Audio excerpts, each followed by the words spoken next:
Test, test. Test, test, test.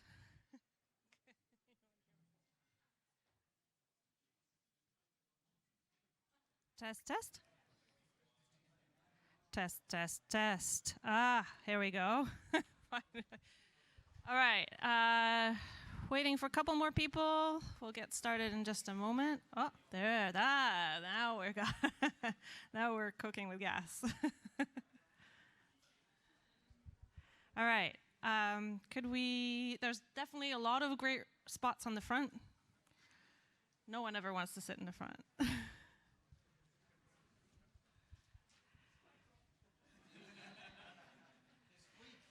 Yeah, that's the thing. Our wonderful friends at Innate brought you a gift if you get to sit in the front.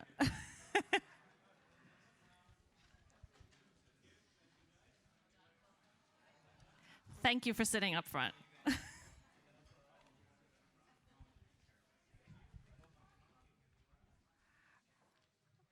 All right.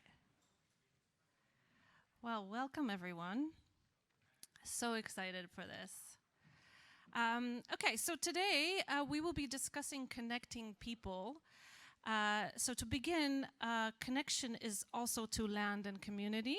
So we pay our respects to elders past and present of the Wurundjeri and Burungrung people of the Kulin Nation. We extend that respect to all First Nations people as our first artists, scientists, and innovators. Okay, I'm going to keep introductions somewhat short.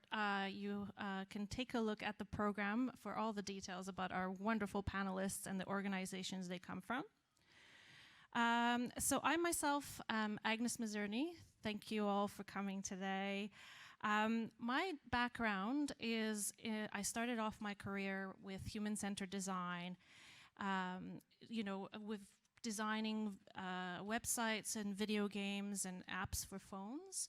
And partway through my career, I started to worry less about, making the products usable by the people and start to worry about what do those people need and how can we best serve those needs. And so I started to do that at startups. And it always fascinated me. Startups have this kind of extreme focus of focusing on how can I serve my customer best and focusing on that so they can grow their customer base and grow their business. And it always fascinated me that larger organizations didn't have that extreme focus and they had a hard time making pivots and decisions. And so I then changed my career to consulting to larger organizations on how to be much more like those startups. So I work for UST. You can see our logo here.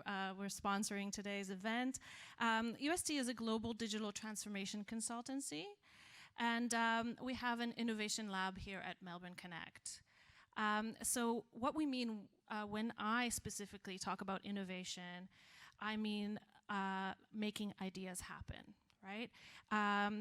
A lot of times when people say innovation, they either think it's some kind of a cool design team over here. They're going to come up with some amazing ideas, and that's innovation. Or it's about some cool tech that we're going to implement without wondering why people are going to use this technology, right? So for me, it's much more about lots of ideas, but how do you make them happen? How do you get the business problem and the human problem to solve with this particular innovation?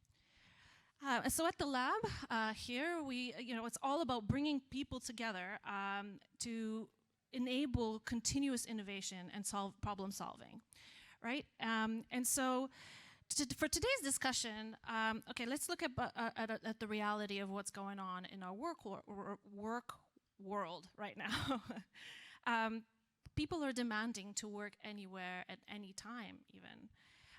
So the exact numbers in Australia are still being debated, but all you have to do is look at the office occupancies or even toll traffic rates to know a lot of people are still choosing to work from home at least part-time, right?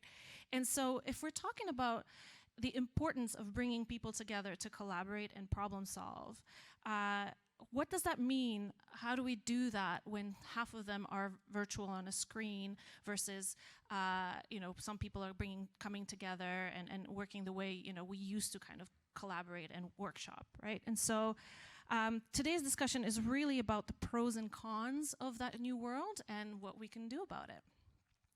So I'm very excited to introduce you to my amazing panelists. We'll begin with Professor Colin MacLeod, Director of the Melbourne Entrepreneurial Centre, Professor in the Faculty of Business and Economics at the University of Melbourne.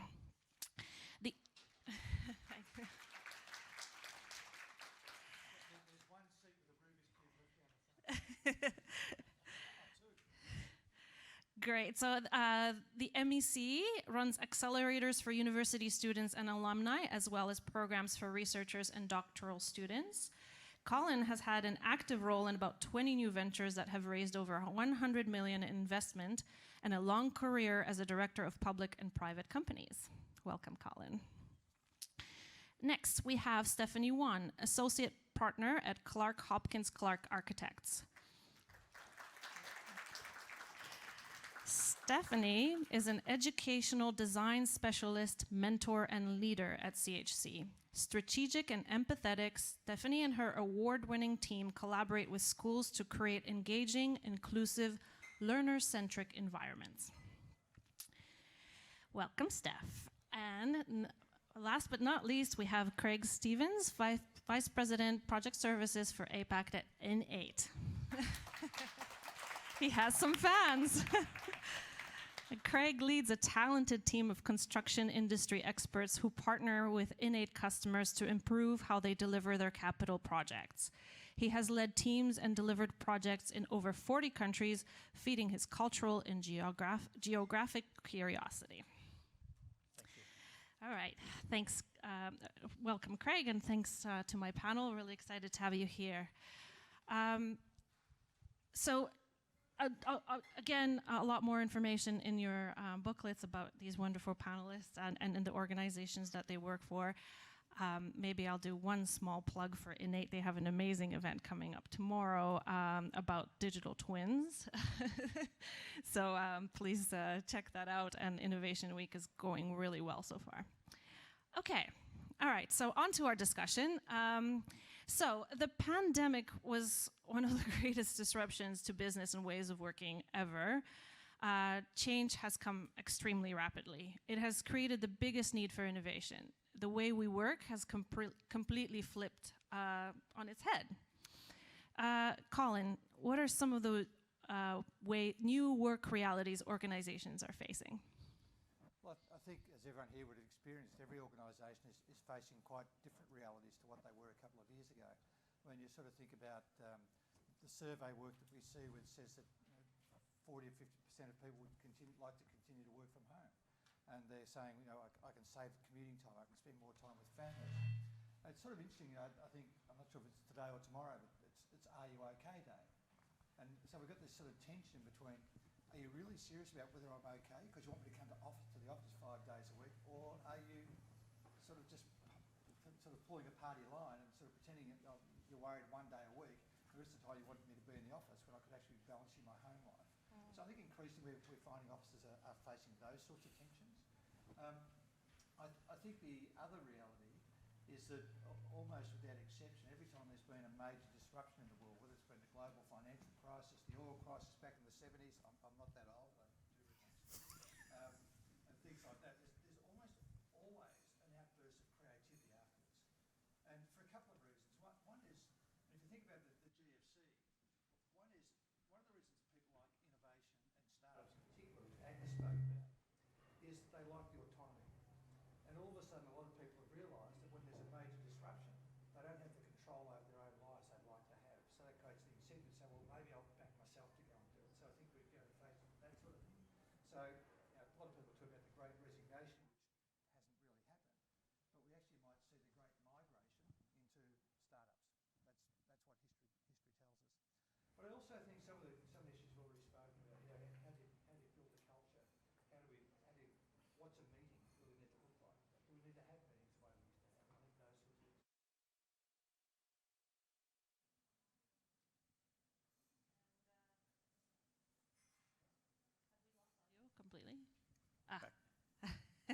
Okay.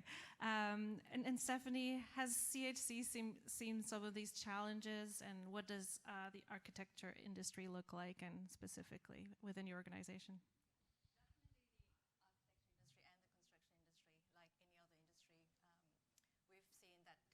Big cultural shift, working from home becoming not just a privilege, but more an expectation, and a bit of a, I guess, a shift from it being a gendered issue to a global cultural issue that affects everybody. So regardless of circumstances, there is an expectation that to some degree that people would have the agency to work from home, and like every other organization, CHC has had to reassess how we work and offer more flexibility to staff. And also, I guess, look at the positives, as you said as well, and put some parameters around it so that it works for everybody. So, from employers' point of view as well as the employees' point of view, that people have that confidence that the arrangement works. Yeah. And obviously, lines of communications need to be open at all stages. It's still a bit of an experiment, really. Like, I don't think that we've solved everything. It's an ongoing experiment, but as a people-focused organization, we've had to listen and to try to make it work for the employees. Yeah. And what has that looked like? So we've got, I guess, an informal arrangement, and everybody is allowed to choose at least a day from home. Beyond that, it needs to be agreed. So we had in place what we call a work-life pact, which used to be, I guess, accessed mostly by people who would have had kids or had to juggle studying or other things. But now it's open to everybody to use that arrangement, yeah, and make it, formalize it, I guess, yeah. Thanks. And Craig, and the capital project industry? A building can't be built remotely. That's right. Everybody believes that most of construction work happens on the construction site, but in fact there's a whole lot of work that goes on and can be done and is being done remotely. So from design and engineering and the project controls teams, all of the admin that's associated with those major capital projects, that can all be done remotely. And what this change in the way of work has brought about is an increase in the use of those virtual tools to collaborate on those projects. Particularly for the construction industry, it has been a laggard in terms of adopting new technology solutions, and this has forced that technology adoption forward a bit, because the old ways of working don't work when you're not centralised, even if it's not on site, but centralised in your design office, for instance. There's now much more need to collaborate, and that's being facilitated by these virtual tools that are available. Yeah, which makes it a great market for companies like Innate. Indeed. And so with this whole new ways of adjusting things, that must have some implications on policy or legal stuff, doesn't it, Colin? It's an interesting question. When we had a meeting a week or so ago, I was explaining it at a university. In my academic role, you're sort of expected to turn up to teach, you're expected to get research output, you're expected to do service to the community. There's actually no expectation you'll be present at the university any other time. Some of us do because we're working on multiple projects. But we've got just as many professional staff as we do research staff who are expected to be here, before the pandemic, 5 days a week, working whatever their contracted hours are to work. And I think it's actually helped us realise, like as academics, the work we do is very output focused. What were your teaching ratings like? Did you get published? Have you contributed to your profession and those sorts of things? Whereas for professional staff, it tend to be, did you turn up on time? Did you complete the projects you're working on? That type of thing. And I think not just in an academic world, but I think for many of us, there's now a question of let's start thinking more about the outputs that people produce. And so that means that, in my view, everything's up for grabs. So people are saying, well, that meeting we used to go to, do we still need to have that meeting? Does it actually have a purpose? What's the function of this role? So I think a lot of work practices are changing. I mean, as Craig's already highlighted, we're going to see quite substantial changes between different industries. If I'm a plumber, Zoom's not a big help. If I'm in IT, I could be anywhere in the world and doing my work. But Just as an interesting case, we had a couple of visitors this week, one from Cambridge and one from Stanford. At Cambridge, everyone has to be in class. They'll record them, but they won't do hybrid, live participation. At Stanford, they have to have a hybrid model. The reason is at the Stanford Business School, about 40% of your marks based on class participation. So that the sort of micro policies of individual organisations and companies and the way in which they work will have an impact on the way in which they produce these policies. So I think we're going to find it very hard to generalise even across industries, let alone across whole economies. And you mentioned this aspect of being able to be sued if you're unsafe at work. Well, a former colleague of mine who was a professor of finance here, a great friend and mentor, used to be the chairman of the WorkCover Authority and the TAC. He was the first person to do it simultaneously.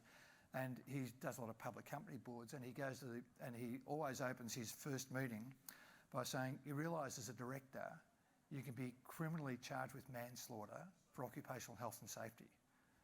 And I see people nodding, some people do know that, but we've got lots of young startups who all want to become directors and what have you, and you point that out, and oh my God, who'd be a director? But I think it's interesting because you sort of think about where does your responsibility as a director stop? Because you can be held personally liable, criminally and civilly, for the occupational health and safety of the people who work for your company. Does it stop when they walk out the door and when they go home and they're working from home? And I know some of us, like Craig and Steph and I were talking at our organisations, we've had to fill out a form and measure our desk and make sure we've got appropriate space and light and all these sorts of things. And we all know that half the people bullshit, so they keep on working at home. So does that fix the problem? So I think Steph summed it up beautifully. Like this is just a new world we're all still getting used to. Can you all remember when you turned on Zoom for the first time? Yes. Then you found out about whiteboards and breakout rooms. My God, I feel like a guru on Zoom now. Exactly, and that's why we're excited to have this conversation, because none of us have it figured out, and so it's an ongoing conversation. On that topic, Craig, I was just curious. You're Innate. You just had an event to come back to the office. How did that go? Well, it was great. We had, I don't know how many rows, 40 people or so come back into the office on Friday. Some of us met each other for the first time. Because we've hired a lot of people that we've sort of doubled in size over the last 2 years, and many of those people haven't met their colleagues before other than through the screen. So, yeah, it was quite good from a social perspective and to put faces to names, and even I got to know Rose much better than I had before. We were chatting over some cakes and things. Really, really positive thing that organisations don't build the place for that to happen when everything's virtual. So that's a real challenge as well. Absolutely. I loved what you were saying. The pandemic has caused, your industry to really kind of be disrupted and become much more digital. So in general, I think, as we discussed, there are a lot of great benefits to us working in a hybrid way or in a much more flexible or trusted way where we're looking at outcomes. Steph, you've had a little bit of a perspective on that and what the kind of impact that it's had on people and how they feel. Definitely, it's been seen very positively to have that agency, but at the same time, I think people have, put even more value in being sometimes present physically as well. So in a way that we like to have the agency, and people appreciate, a productive time as well, like certain tasks you could choose to be done at home in a quiet way and be more productive that way, but at the same time valuing the time that we're together physically to collaborate and connect. So I guess it's making the most of the time that we are together, whereas pre-pandemic it could have been a little bit taken for granted. And you're just there to do anything, and you don't necessarily appreciate as much the time that you have with your colleague. In the architecture industry, being together, you can collaborate digitally, obviously, but we find quite often that being physical has a different energy and can be a little bit more inspiring, and you might get better outcomes if certain tasks are done physically together. And you also mentioned earlier about the gender issue around that. What has this flexibility meant for you as a mother? Yeah, well, I think it's been great because previously you would feel, I guess, almost like it's a privilege, or because you're a mother, then you can have a bit more flexibility, which I did to some degree. But now that it's been normalised, I think it's a big step towards gender equity, that flexibility is not perceived as being something that would, be suitable for caregivers, but for anyone, for any circumstances. So I think it's actually a great step towards better equity and gender equity. And yeah, as I said, it's shifted a little bit from an issue that was a bit more gendered to something that was just more cultural generally. Yeah. Great. And Colin, can you talk a little bit about the impact it's had on the academia world and startups? Well, the academic world's sort of quite interesting because what I've found, without sounding elitist about it, being part of the University of Melbourne, you get to meet lots of people at really good universities. So I've been invited to go to classes at Stanford, at Cambridge, at Oxford, at Harvard by colleagues that I know there, and they say, I've got a really interesting speaker coming this week, would you like to sit in on the class? Any of you who have seen the movie or read the book Moneyball, Billy Bean and me, we're like that on Zoom. Come and see Billy speaking in class. Hey, Billy, you're the guy from Australia. Yeah. So I think in that respect, I think from a teaching perspective, it's, I don't want to sort of gild the lily in this, but I actually had a student who took our class down the streets of Pakistan to see what it was like during the pandemic. And to see she would be the first to say she comes from quite a privileged family, so her family go out each morning and hand out food. And that was 2 years ago. I'd hate to imagine what it's like now after the flood. So I think in many ways, and as you all know, we've gotten to meet people's families, their dogs, their cats, seeing where they live and how they live as much as they want to reveal about it. And I think often when you're teaching, you like to understand a bit more about your students and all those sorts of things. I think from a startup point of view, if you went to the next 2 floors in this building over that way, there's about 80 startups working over there. And there's absolutely no doubt they're all better off in there together, in person. But I think the pandemic has actually helped create a bit of, helped to understand the importance of being adaptable, being flexible, learning new tools, like all the things I know about Zoom, I go and learn from them because they're all using AI to schedule meetings and all. It's great. All those sorts of things. The other thing I'd say about it is one of the things that startups are typically not very good at is actually managing. They're very good at being innovative, not so good at managing. It's a well-recognised problem. And all of a sudden, they've got to start thinking about, well, if I hold this meeting, as I said before, what are the outcomes I want? But what's the impact I want this meeting to have on the people in the meeting? How do I want them to feel about this company, about me as a leader of this company, about the work we're doing? Is this just transactional, or should it be inspirational? Are we just trying to get things done, or are we trying to elevate people? And I think that sort of purposeful planning, even in a Zoom call and even in a Zoom meeting, has actually been quite a valuable. Entrepreneurship and innovation is an art, and it's a craft, and you've got to practice your craft. But first of all, you've got to design the craft. I think they're getting much better at designing and practicing the craft of being purposeful and managerial, as opposed to thinking up bright new things to do. Yeah, excellent. I think some of the discussions we've had have actually brought up this aspect of just us as humans just being a lot more aware, what's the purpose and how do we work, and also just this whole aspect of mental health or well-being and mixing that with the work-life balance or the general aspect. And Craig, you talk a little bit about when we spoke about this kind of comfort and being from your own home and letting people in. I think there's a humanising element that's come through from people working from home a lot more, especially during the pandemic, where kids were at home as well, and kids would rush in and the person on the call would be I'm so sorry to, and it was no, not at all. You're actually still trying to keep the kids educated and work at the same time. So there was a lot more understanding and empathy built, I think, through working inside other people's homes as much. Really interesting, I found. Absolutely. That being said, so we know a lot of great positive things about this new flexible world. not everyone's on board with that idea.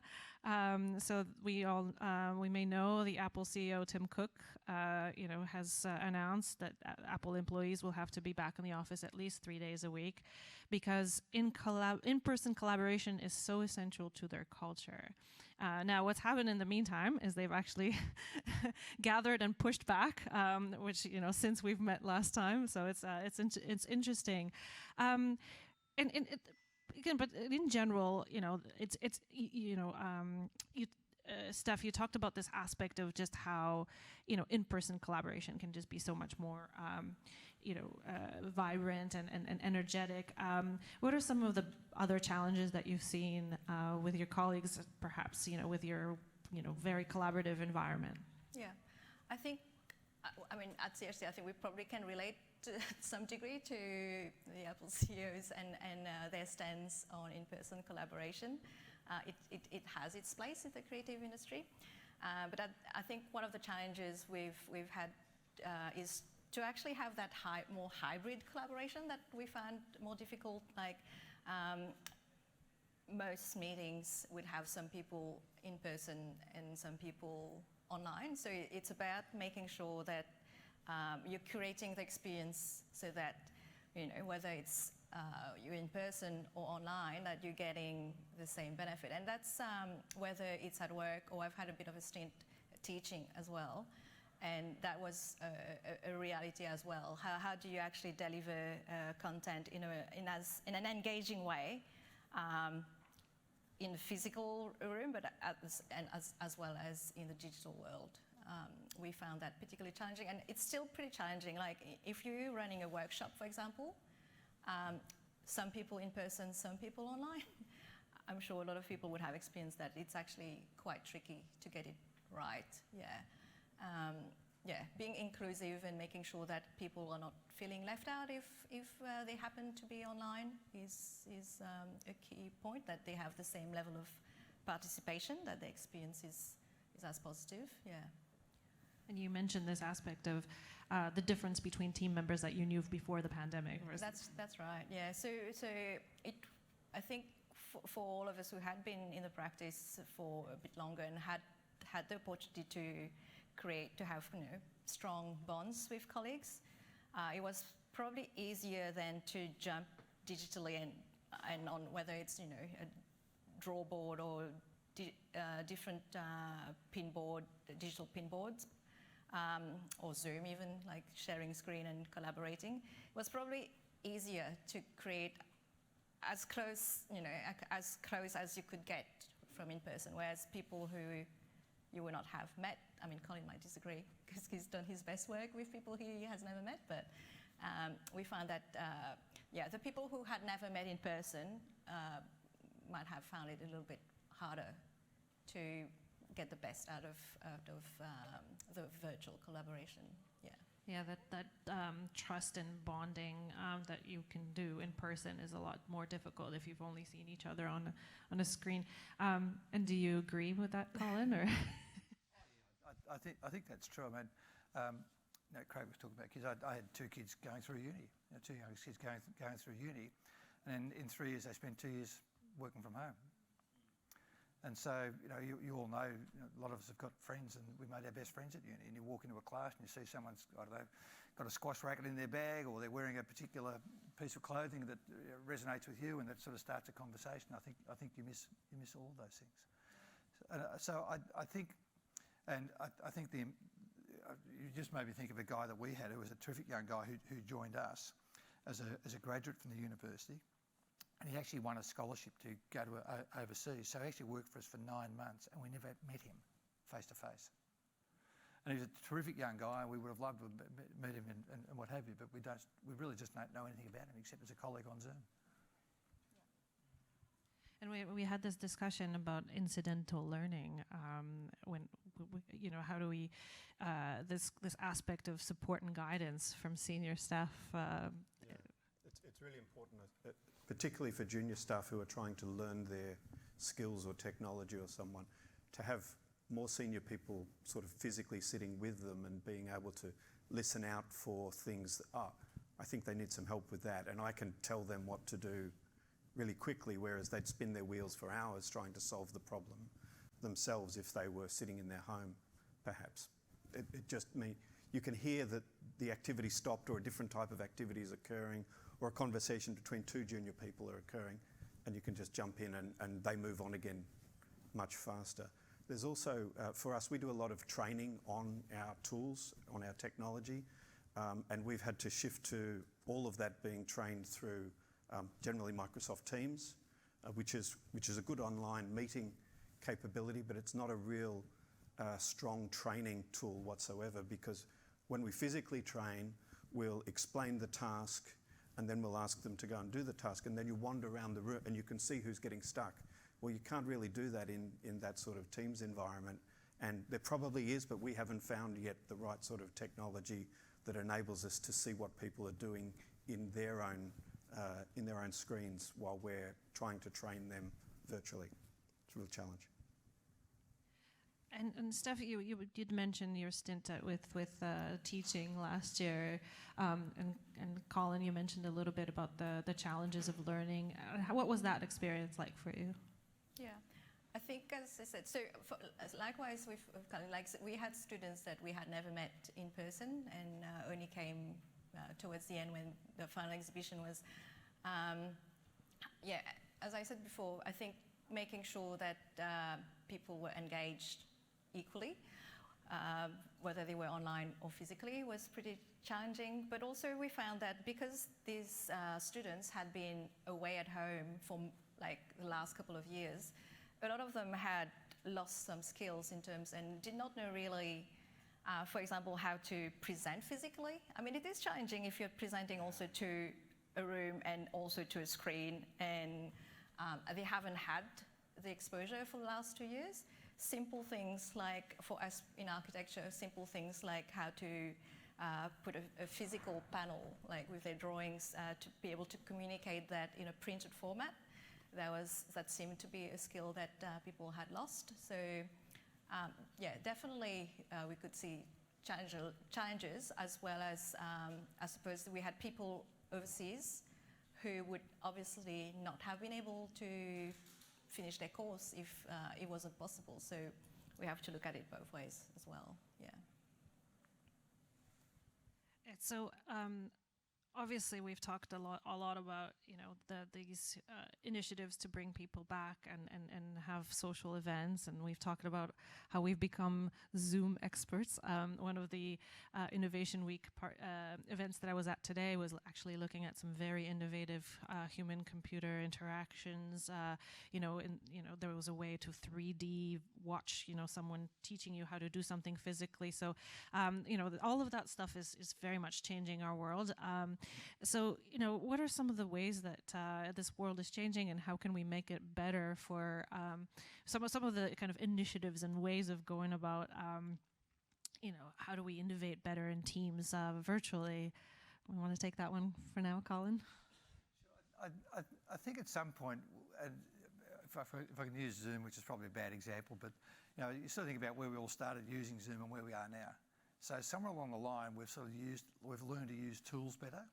I think at some point you sort of got to say, okay, we've been doing this for 2.5 years. What have we learned? What have we learned about what are the appropriate protocols? How do we engage with people? What's worked? What hasn't?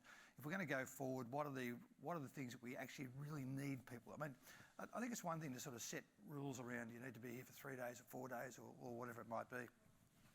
But I think to actually be able to explain to people, this is why we need you to be here for 3 days, because we've looked at the work that people do, and these are some really compelling reasons that we need people to be together. Because at the moment, I think we talk about generalisations like collaboration and teamwork and culture, but in the end, we're all saying, well, what does that all mean for me? And I think if someone could explain to me, and as I said, I'm an academic, so I tend to sort of wander around a bit and keep myself entertained. But I think if someone can explain to their employees, these are the very specific reasons why we need you to come in here, and we think that'll be sort of 2 to 3 days a week, and I'm happy to take your feedback on it because it's your work and you're the expert on it. And these are the areas where we think it's okay for you to work from home.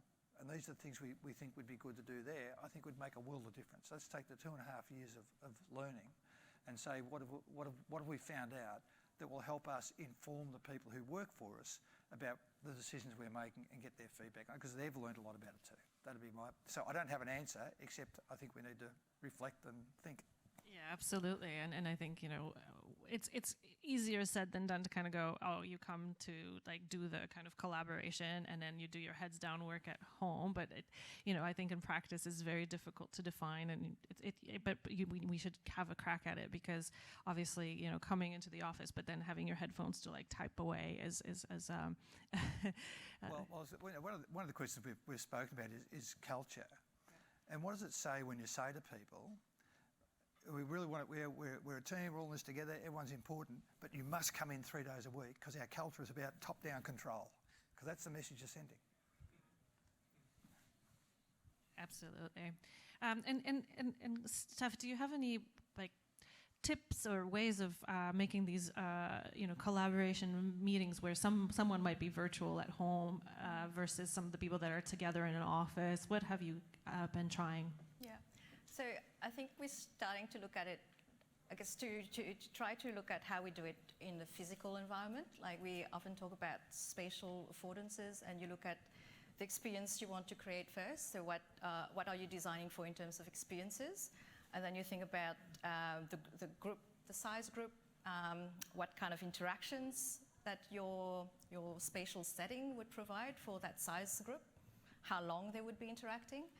I think if we start to think about the digital world and the affordances of the digital world in that way, that would, I guess it gives you cues to start to curate that experience so that it's as engaging as possible.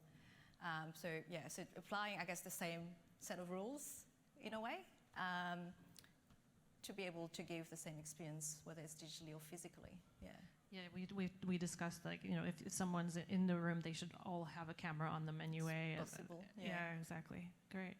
And some of this kind of culture and trust and building, Craig, other than getting people in for the social. Well, I think what's interesting is the evolution of office design and how this will accelerate the changes in the way offices are designed. And when we were talking a couple of weeks ago, you were saying you're a great fan of getting people off-site, out of their workplace, to be creative and to run the workshops that you do in a place where they're not sort of tied to what they're doing, and it can create a different mindset. I think what we'll see is probably a reversal of that, and we'll be getting people into the workplace to have that, because that's not where they're doing their sort of heads down work. It's where they can come to collaborate. And the fit out of our office has been designed so that there's lots of places for people just to hang out and chat, and less places for sort of heads down cubicle type scenario. Yeah, we had a funny little debate of whether, sitting at home in your pajamas makes you more creative or less. Because, does it disrupt you enough because you're too comfortable, or is it one of those things that... Yeah. Yeah. And so back onto the similar topic stuff, because we're talking about the space and the office design. I love what you were saying about the difference of the educational places that you're designing now and what the impact has been.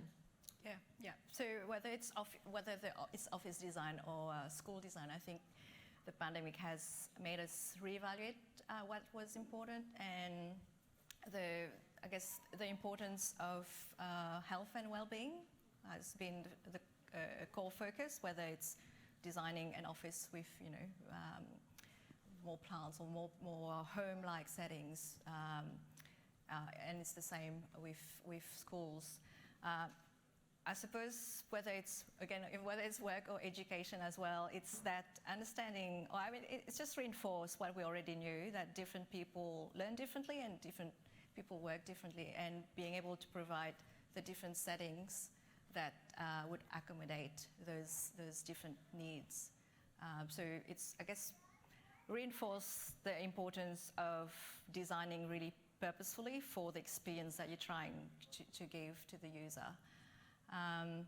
Different, I guess, in terms of school design as well, not only the aspect of well-being, but also the aspect of physical connection. A lot of kids obviously have, found out that what they missed the most was being with their friends, not just group work and collaboration, but also just applying, and social, you learn by being together.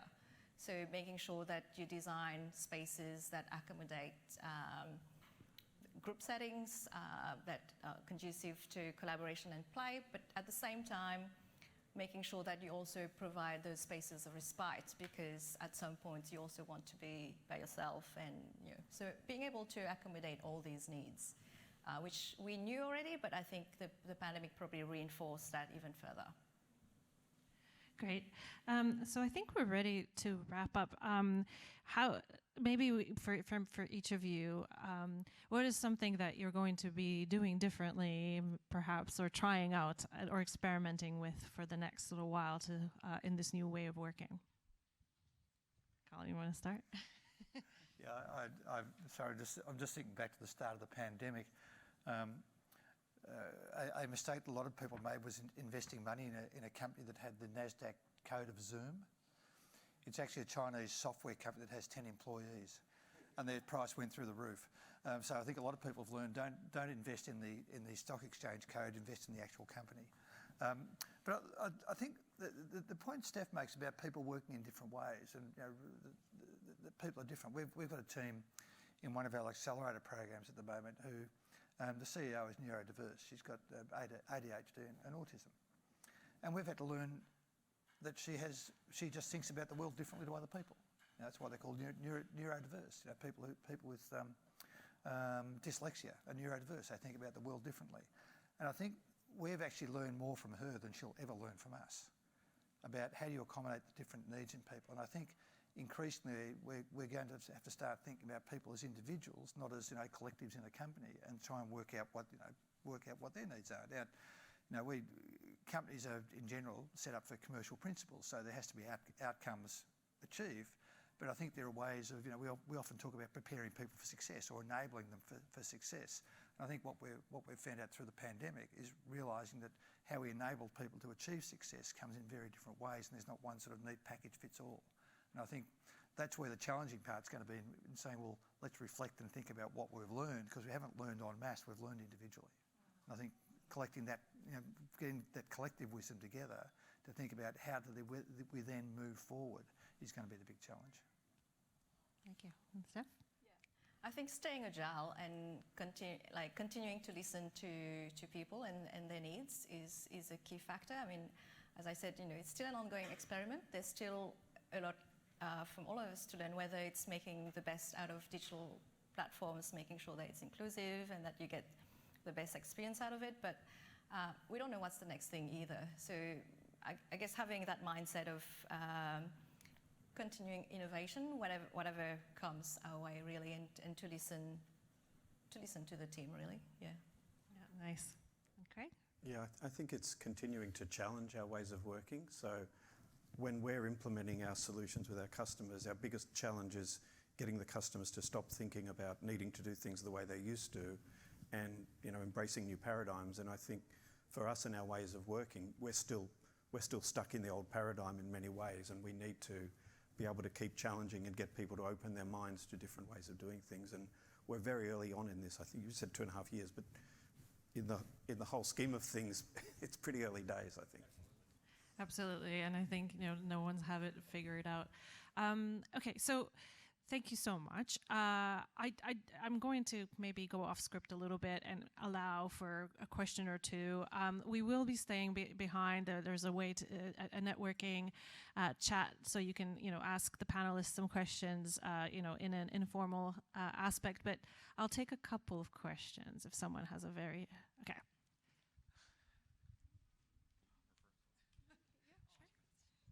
Okay, thank you.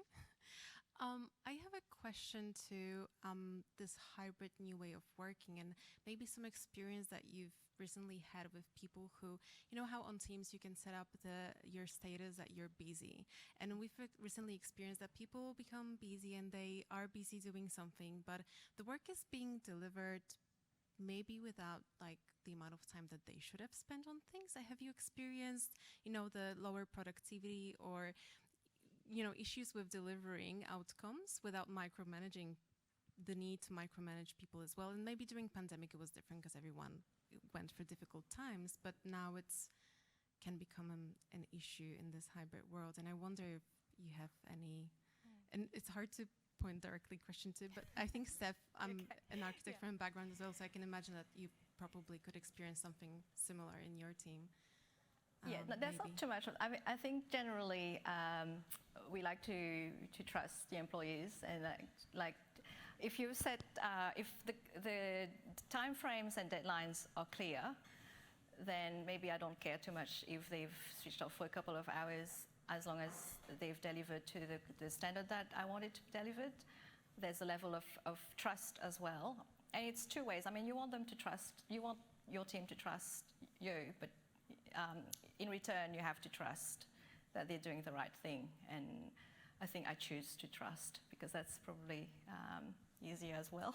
But yeah. We've actually didn't get to touch upon this, but the data actually says that productivity has gone up quite a lot, especially since we have a lot more of what you were saying. This is time that we're not commuting, that we can reuse.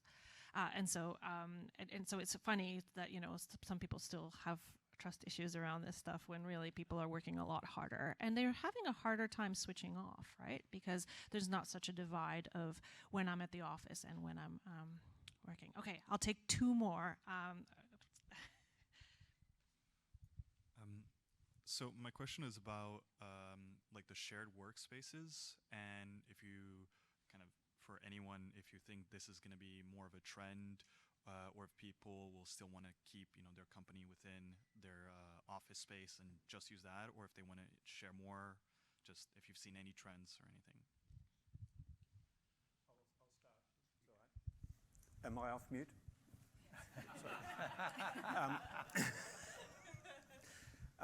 I think so. I spent a couple of years working at a WeWork facility just before the pandemic.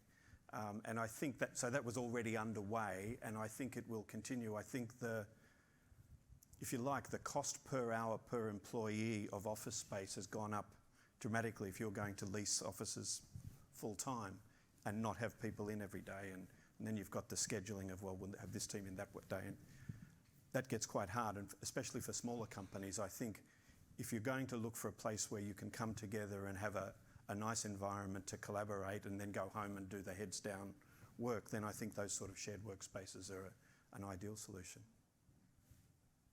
But I don't know about the expert on startups over here, Colin. You have something to add?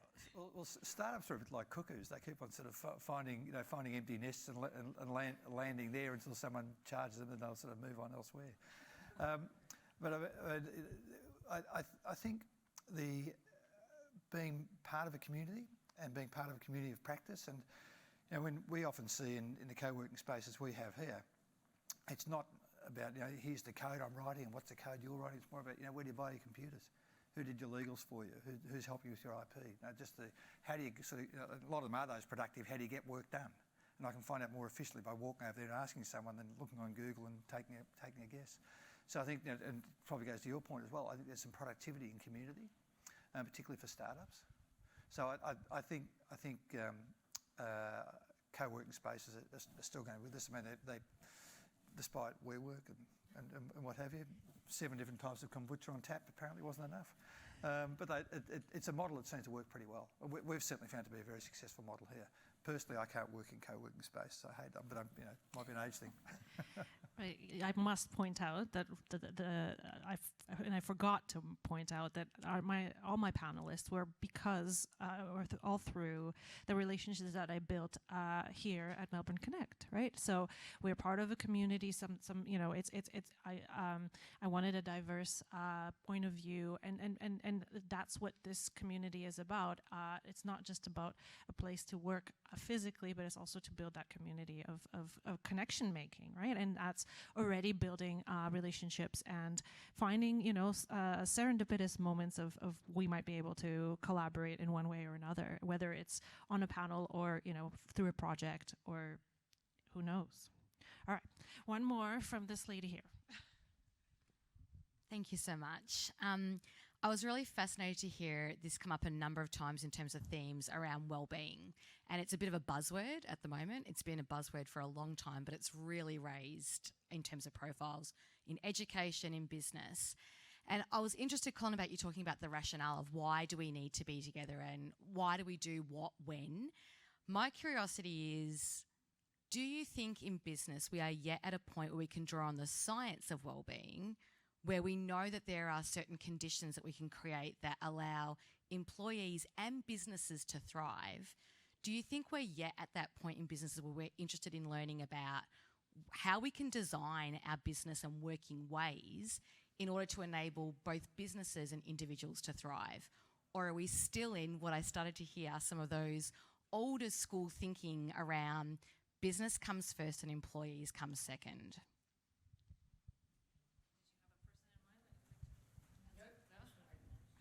Well, perhaps I can start.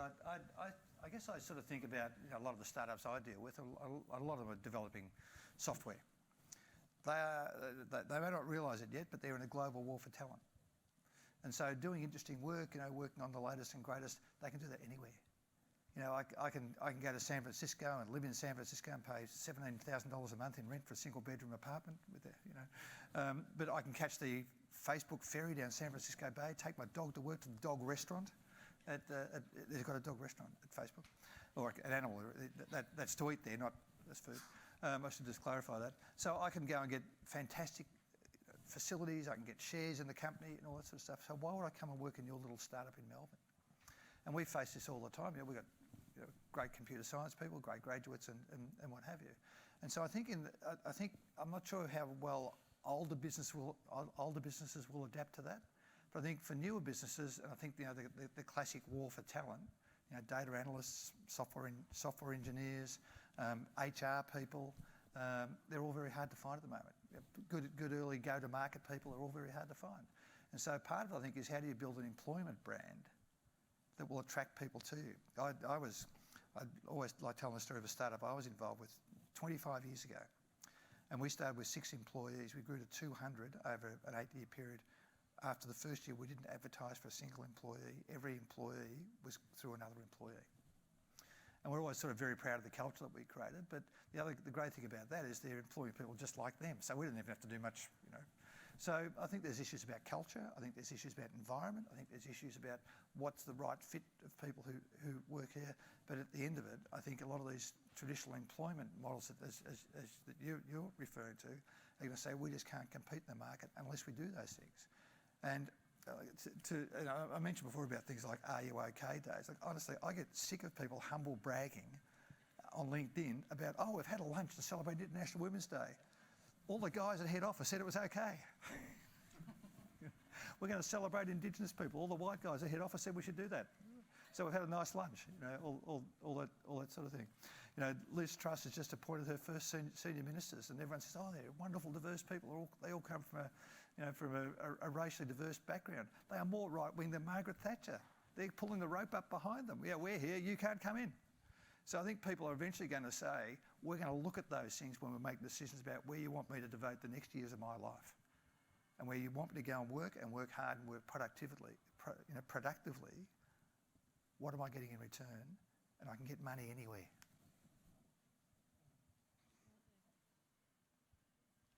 All right. I think that's excellent. All right. On that positive note, thank you so much to our audience, but thank you so much to my panelists for the wonderful discussion. We do have a small token of appreciation for you that we'll get you in just a second. For everybody else, please enjoy a drink and some networking. It was lovely to have you. I hope that was interesting for you.